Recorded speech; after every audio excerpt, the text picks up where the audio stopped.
Hola, ¿qué tal? ¿Cómo están? Tengan todos ustedes muy buenos días nuevamente aquí en la plataforma del Vanguard Room, pero esta vez para tocar un tema más dentro del curso de razonamiento verbal.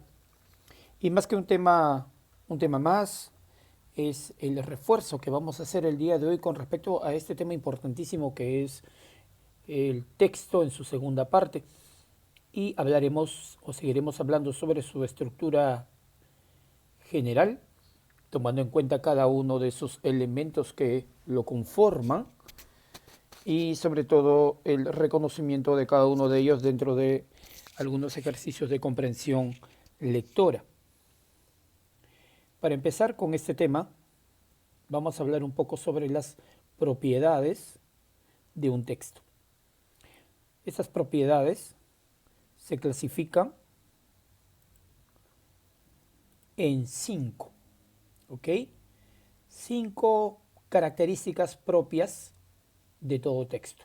Vamos a comenzar en primer lugar con la propiedad de la claridad, en la cual se dice que un texto debe ser comprensible para el lector. Ahora bien, ¿el lector es capaz de entenderlo? ¿Existen ambigüedades en el mensaje del texto? Pues estas respuestas, lógicamente, tienen que plantearse al momento de la redacción de un texto. ¿Para qué? Para que el receptor, en primer lugar, esté en la capacidad de poder entender lo que quiere decir. Y sobre todo no existe ningún tipo de ambigüedad o doble interpretación con el mismo. Hay que tomar en cuenta que el propósito principal de un texto, al igual que del proceso comunicativo, porque un texto es parte de un proceso comunicativo, es la de informar algo, ¿no? Es la de informar un hecho, en este caso sea real o ficticio, considerando qué tipo de texto sea según su contenido, pero el propósito es informar. La segunda propiedad es la propiedad de la corrección, en cuanto a lo que un texto tiene que estar establecido en base a las normas que rigen un respectivo idioma. ¿Respeta todas las normas de corrección lingüística el texto que se plantea? No, esto involucra la utilización, el reconocimiento de cada una de las normativas que competen al buen uso del idioma castellano. En cuanto a lo que son cada uno de sus criterios, tanto morfológico, semántico, sintáctico y lexicológico, en cuanto a la relación que hay entre las palabras, en cuanto al significado que tiene cada una de ellas, en cuanto a la estructuración, ¿sí? O la unión de un elemento con otro que tiene que estar sincronizado, de tal manera que no pueda haber ningún tipo de error al momento de su construcción. Tomando en cuenta, vuelvo a repetir, las normativas, ¿no? Las normativas del buen uso del idioma castellano. El tercer tipo de propiedad es la adecuación. En sí, el texto tiene que estar apropiado a una situación comunicativa. La pregunta dice, ¿está bien construido en función de la situación comunicativa en la que se desarrolla desde el punto de vista del emisor o del receptor o del canal o del mensaje? Tomemos en cuenta en primer lugar que un texto es un todo y que es parte de un proceso comunicativo, ¿ok? Como canal, como medio para poder transmitir una información. Como emisor, ¿no?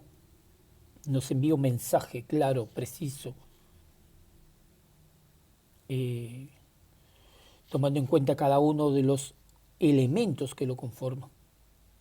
Por lo tanto, un texto puede cumplir diferentes funciones dentro del proceso comunicativo, pero el más importante creo yo, es la de ser un emisor, ¿no? Aquel que eh, envía el mensaje, ¿no? Hacia el receptor, que somos nosotros los lectores, y que lógicamente más allá de el mensaje, el contenido, este tiene que ser adecuado para una situación determinada, para un momento determinado, para un contexto determinado. La cuarta propiedad, la llamada propiedad de la coherencia, implica la organización y selección lógica de cada uno de sus componentes en función de su unidad temática. Sabemos que un texto gira en torno a un tema específico, ¿no? Entonces, en cuanto a la selección de información, esta tiene que tomar en cuenta la cantidad y la calidad de la misma. En cuanto a la cantidad, ¿hay demasiada información? ¿No? En cuanto a lo que es de repente la repetición de información, información relevante, tal vez por ahí alguna contradicción. En cuanto a la calidad, son las ideas claras y comprensibles, o sea, se puede entender claramente, utiliza un lenguaje sencillo el autor, aparece en forma progresiva y ordenada. Ahora, en cuanto a la estructuración de la información, de acuerdo al género textual, ¿no? Dependiendo qué tipo de texto sea, informativo, descriptivo, argumentativo, narrativo, tomar en cuenta cada una de sus características y si hay coherencia en lo mismo. Según la progresión temática, se articulan las ideas en forma escalonada de manera que se añade nueva información a la ya conocida. O sea, si un texto tiene un inicio y un desarrollo y un final, según la estructuración general que tiene todo texto, y la distribución en párrafos, cada párrafo expresa una idea y esa idea se relaciona con el tema general. Si cumple todos estos requisitos, lógicamente un texto tendrá coherencia, pues. Y finalmente, la cohesión, ¿no? La cohesión muy relacionada con la conexión, la unión, el enlazamiento entre los elementos lingüísticos, entre las palabras, entre los enunciados, llámense esto frases, proposiciones, oraciones, ¿no? Y que finalmente formarán lo que se denominan párrafos y por último tendremos el texto en conjunto. La cohesión implica la utilización de recursos lingüísticos para poder lograr, ¿sí? Para poder lograr lo que buscamos en todo texto, que es el entendimiento final, la coherencia. No puede haber coherencia si no hay cohesión entre las palabras.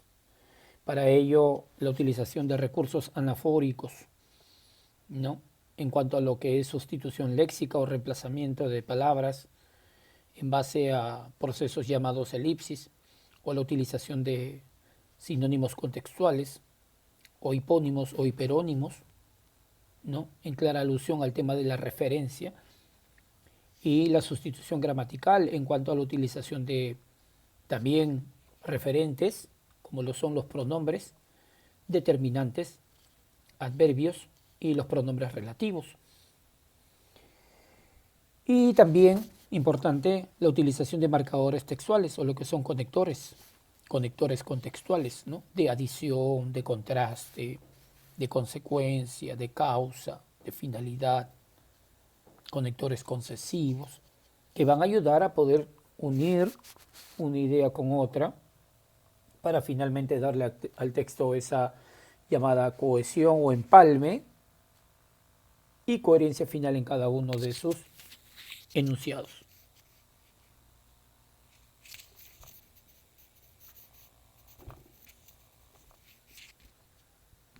Ahora bien, siempre hay que tomar en cuenta este tema de las propiedades de un texto para poder entender claramente lo que quiere decir el autor finalmente, ¿no? Un texto no se construye de la nada, siempre hay que seguir un procedimiento. Y como pilares, ya, siempre hay que tener en cuenta cada una de estas 5 características que la componen. Esto es importante para poder trabajar o seguir trabajando lo que es el tema de el texto y su estructura. Hay que recordar que la palabra texto proviene del latín textus, que significa tejer, entrelazar, unir o trenzar, y podemos definirlo como un conjunto de enunciados relacionados por un mismo tema. El texto, como dije, tiene una intención comunicativa que va a adquirir sentido en un determinado contexto. Puede ser escrito u oral. No necesariamente cuando hablamos de texto va a ser algo escrito. También podemos definir al texto como un conjunto de ideas que giran alrededor de un tema particular. ¿De qué trata el texto? Se trata de una estructura compuesta por signos organizados en una unidad con sentido, la unidad máxima de comunicación, el texto. ¿Ok? Este está constituido básicamente por 3 elementos, aunque nosotros hemos nombrado 4, ¿sí? Que es la idea secundaria, el cuarto, pero lo más importante, lo más relevante son el tema, ¿sí? Que es el asunto que aborda el texto, y que lo ubicamos generalmente haciéndonos la pregunta de qué trata, y la respuesta será un enunciado escrito como un sintagma nominal, que es una estructura conformada por un núcleo, que en este caso será un sustantivo o nombre, de ahí el término de sintagma nominal o nombre, como por ejemplo los vertebrados. El título, ya vamos de menor a mayor, el título es una frase nominal que resume el contenido del texto. Ahora, el título responde a la pregunta ¿qué idea resume lo leído? Y este ya será un escrito básicamente como un sintagma nominal, o sea, tendrá al tema más un aspecto específico del mismo. En este caso, si el tema era los vertebrados, aquí hablaremos de los animales vertebrados. ¿No? Estamos especificando con más detalle. Y finalmente la idea principal es la oración más importante del texto que responde a la pregunta ¿qué se dice del tema? Entonces la idea principal nace del tema, que es en torno al cual gira la historia. Este está escrito como una oración, por lo tanto tiene un verbo. Y tomando en cuenta el tema y el título anterior, la idea principal sería los vertebrados poseen, ahí está el verbo, una estructura ósea. De esa manera nosotros estaríamos analizando la estructura interna de todo texto, tomando en cuenta el tema, el título y la idea principal. Ahora vamos a volcar este conocimiento en ejercicios de comprensión lectora y la semana pasada habíamos trabajado este primer texto sobre Aladino. ¿Okay? La historia hablaba de Aladino, que era un héroe ya de Aladino y la lámpara maravillosa, cuento popular del libro de las 1001 noches. En la mayor parte de las versiones del cuento, este personaje es el hijo perezoso de un pobre sastre chino. Tras la muerte de su padre, conoce a un mago que, haciéndose pasar por su tío, lo convence para que lo ayude a recuperar una lámpara maravillosa que se encuentra en una cueva escondida. Aladino no consigue entregar la lámpara y el mago lo encierra, ¿no? Se enfurece y lo encierra para que muera. Este, en su desgracia, llora y se retuerce las manos, ¿ya? Y al retorcerse las manos, ¿ya? Frota un anillo que había sido regalado justamente por este mago y libera a un genio, ¿no?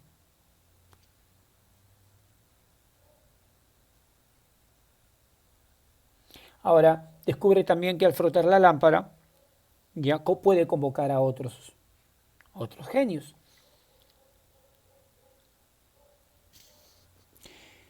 Dispuestos a concederle cualquier deseo. Se supone que Aladino sale de esa cueva, ¿ya? Y acaba siendo rico, muy rico, y se casa con la hija del sultán. Este mago, que lo dejó encerrado, vuelve con la intención de robarle la lámpara, pero el héroe lo derrota y, libre de enemigos, vive una vida larga y feliz, y además sucede al sultán en el trono. Con esto se acaba la historia de Aladino.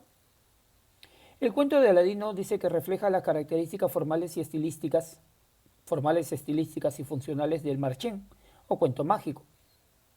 Es decir, aventuras, abundancia de elementos sobrenaturales y escaso realismo. O sea, pura fantasía, ¿no? Múltiples episodios junto a un claro afán de entretenimiento. es el propósito de este tipo de narraciones. Al igual que en los cuentos de hadas, ilustra temas como el conflicto entre el bien y el mal y el triunfo de los débiles sobre los poderosos. El escritor francés del siglo XVIII, Antoine Galland, incorporó la historia de Aladino en su traducción de Las Mil y Una Noches. Entonces, Antoine Galland no lo escribió. Ojo. El texto de Galland deriva de tradiciones orales árabes, probablemente sirias, y el cuento todavía existe entre las narraciones populares árabes. La versión literaria de la historia de Aladino es conocida en todo el mundo, especialmente en Europa y América, y ha servido de inspiración a muchas obras artísticas, incluyendo una película que se estrenó hace 2 años, si no me equivoco. Pues bien, tenemos un texto. La vez pasada aplicamos la técnica del subrayado. Bueno, como es la cuarta vez que la leemos, creo que ya sabemos mucho de ello. Y empezamos a desarrollar algunas de las preguntas.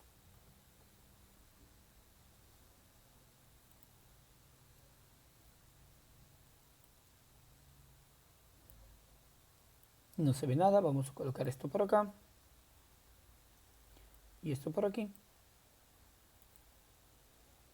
Entonces, a la primera pregunta dice, ¿cuál sería el título más apropiado del texto?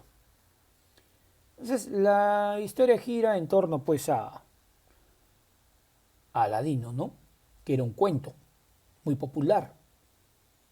Y Aladino y la lámpara maravillosa, porque está hablando de una lámpara, que él primero frota el anillo y sale de ahí un genio, y después frota una lámpara y convoca un montón de genios. Por lo tanto, podríamos analizar la pregunta de la siguiente manera, ¿no? El título más apropiado, Los infortunios de Aladino, no, pues infortunios no, porque finalmente se casa, es feliz, ¿ya? Y se convierte en sultán finalmente. Por lo tanto, vamos a ir descartando la alternativa A. El príncipe de Caspia frente a Aladino, no veo aquí al príncipe de Caspia en ningún momento. Por lo tanto, descarto también esta de aquí. El cuento popular de Aladino y la lámpara maravillosa es la que más se acerca, pues, al título, ¿no? Y sabemos que el título se desprende del tema. El tema vendría a ser, lógicamente, Aladino, ¿ya? O la vida de Aladino, o Aladino y la lámpara, ¿no? Entonces, el título ya es con un asunto mucho más específico. Mil y unas noches es un cuento popular, descartado, porque Aladino se encuentra dentro de este florilegio, ¿no? Este conjunto de cuentos. Peculiar historia de Siria, muy amplio, muy vago, insustancial para que sea nuestro título. Por lo tanto, la respuesta a la pregunta número 1, que ya la hicimos la vez pasada, pero en esta oportunidad estamos analizando cada alternativa, es la C como respuesta. La pregunta número 2 dice, según el texto anterior, este de aquí, el cuento de Aladino, dice A, se caracteriza por la multiplicidad de episodios y por su tendencia al realismo. Eso es totalmente falso, ¿no? Porque el cuento de Aladino ya es muy típico de el marchén o cuento mágico, que cuenta aventuras y abundancia de elementos sobrenaturales y escaso realismo. Por lo tanto, descartamos esta de aquí. La alternativa B dice, ilustra la derrota de los poderosos a manos de los débiles, como en los cuentos de hadas. Esta podría ser nuestra respuesta, porque justamente es una de las características del marchén. ¿Ya? Y claro, dice aquí, cuento mágico, es decir, aventuras, abundancia de elementos sobrenaturales, y al igual que los cuentos de hadas, ilustra temas como el conflicto entre el bien y el mal y el triunfo de los débiles sobre los poderosos. Podría ser nuestra respuesta a la pregunta número 2. Letra C dice, refleja únicamente características estilísticas del marchén o cuento mágico. No, pues, no es únicamente, porque también habla de los cuentos de hadas. Y esto proviene de la de la zona de Reino Unido. Por lo tanto, no es nuestra respuesta. ¿Es producto de la imaginación creadora de un escritor francés del siglo XVIII? ¿De Antoine Galland? No, pues él no es el autor. Él simplemente lo recopiló. Por lo tanto, descartamos esta también. ¿Ha inspirado a más artistas americanos y europeos que a artistas árabes? No especifica en todo caso. Dice que es conocida en todo el mundo. Por lo tanto, descartamos esta de aquí. En fin, la respuesta a la pregunta número 2 es la alternativa B. Ilustra la derrota de los poderosos a mano de los débiles, como en los cuentos de hadas. Y esa será nuestra respuesta. A la pregunta número 3. De acuerdo con el texto anterior, en la mayor parte de las versiones del cuento Aladino y la lámpara maravillosa, este personaje, vamos con la alternativa A. Fue convencido de buscar una lámpara en una cueva. Claro, un mago lo convence, ¿no? Por un supuesto tío suyo, mago, pero este, enfurecido, finalmente lo encerró en ella. Efectivamente, ¿no? Porque dice que no consigue entregar la lámpara, el mago antes de salir de la cueva se enfurece y lo deja allí para que se muera. La número 2 dice, consiguió liberar al genio de la lámpara frotándola con un anillo que un mago le había regalado. A ver, vamos a analizar esta pregunta. ¿Ok? Consiguió liberar al genio de la lámpara frotándola con un anillo. No. Él, al encontrarse encerrado, aquí está, llora y se retuerce las manos, con lo que consigue liberar al genio que se encontraba encerrado en un anillo. Entonces, esta alternativa no es nuestra respuesta. Una vez hubo descubierto que con la lámpara maravillosa podía convocar a genios poderosos. Hasta ahí, todo bien. ¿Derrotó al sultán? No, pues no derrota a ningún sultán. ¿No? ¿Derrota al mago? ¿Sí o no? Aquí dice. ¿Dónde está? Inmensamente rico, casándose con la hija del sultán, el mago vuelve con la intención de robarle la lámpara, pero el héroe lo derrota, al mago, no al sultán. Se casa con la hija del sultán y finalmente toma su lugar. No especifica si lo mata o el sultán muere por causas ajenas, por lo tanto esto también lo descartamos. La respuesta a la pregunta 3 es la alternativa D. Solo uno. Vamos con la pregunta número 4.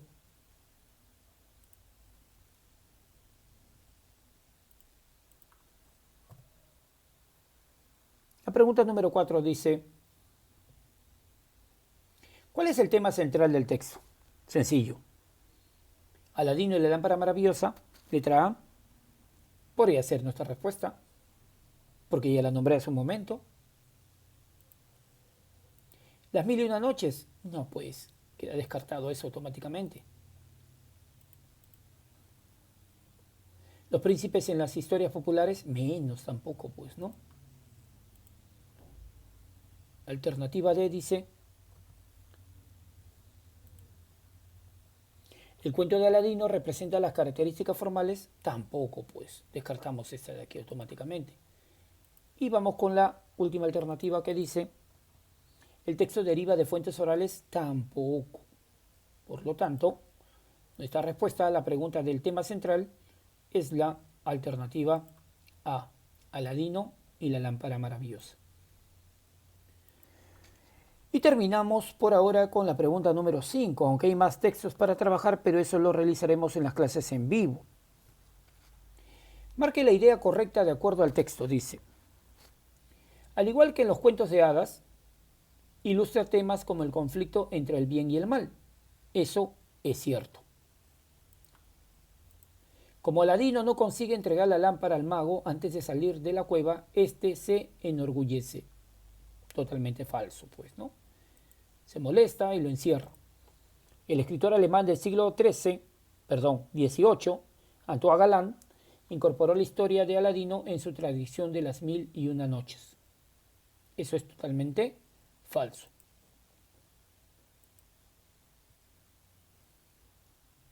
El cuento de Aladino refleja las características formales, estilísticas y funcionales de la poesía. Tampoco. El texto de Galán derivaba de fuentes materiales árabes, probablemente sirias. Totalmente falso.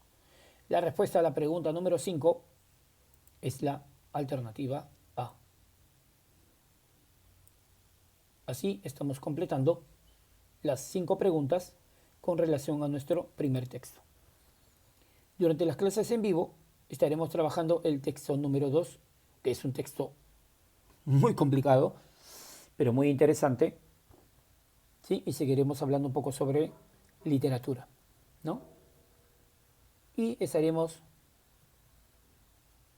desarrollando algunas de las preguntas para poder entenderlo mucho mejor, tomando en cuenta su estructura interna. Nos estamos viendo la próxima semana.